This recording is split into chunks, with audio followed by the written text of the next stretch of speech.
স্বৈরাচারের হাত ধরেই ছিল। তারপরেও আমাদের কোনো দাবি ছিল না, আমাদের একটাই অভিযোগ ছিল, আমাদের ঘোষণাপত্র কই। আমি সকল বাংলাদেশি যত জনগণ আছে সবাইকে বলে দিতে চাই, আমাদের ঘোষণাপত্র না হওয়া মানে হচ্ছে এই লিস্ট ধরে ধরে, যদি কোনোদিন এই স্বৈরাচার খুনি হাসিনা বাংলাদেশে আসে, আমাদেরকে ধরে ধরে বাসায় টিকতে দিবে না, আমাদেরকে ধরে ধরে আবারও তারা খুন করবে। এতে করে কি হচ্ছে আপনারা জানেন? এই ঘোষণাপত্র, এই জুলাই সনদ যদি না হয়, পরবর্তীতে আমাদেরকে বাসা থেকে টেনে টেনে নিয়ে আসবে, আমাদেরকে খুন করবে। এটা হচ্ছে তাদের একটা ফাঁদ। আমাদেরকে সামান্য এই জুলাই যোদ্ধা কার্ড দেওয়ার মানে হচ্ছে আমাদেরকে ভূগোল বোঝানো, আমাদেরকে সান্ত্বনা দেওয়া। বাট আমরা এটা চাই না। হয়তো আমাদের জুলাই সনদ দিবে, এটাই আমাদের শেষ কথা। হয়তো আমার জুলাই ঘোষণাপত্র আসবে, এটাই আজকে আমাদের দাবি।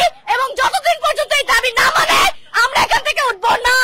আমি নিজেই জুলাই যোদ্ধা, আমার পায়ে গুলি লেগেছিল এবং টিয়ারসেল গ্যাসে আমার চোখের কিছু দৃষ্টি, যেটা কিনা পাওয়ার অর্ধেক কমে যায়, এবং আমার হাতের ডান সাইডে টিয়ারসেল গ্যাসে পুড়ে গিয়েছিল। তো সেটা বড় কথা না, কথা হচ্ছে আমরা এখানে সবাই জুলাই যোদ্ধা, আমরা সবার পক্ষ হয়ে এসেছি। আমাদের জুলাই সনদটা যাতে ঘোষণাপত্র অবশ্যই উপর মহল থেকে তারা যেন দেয়। প্রশাসন আমাদেরকে ঘুরাচ্ছে, তারা বলছে 30 কর্মদিবস তোমাদেরকে সময় দিলাম, 30 কর্মদিবস আমরা দেখছি, আমরা এটা করবো, আমরা এটা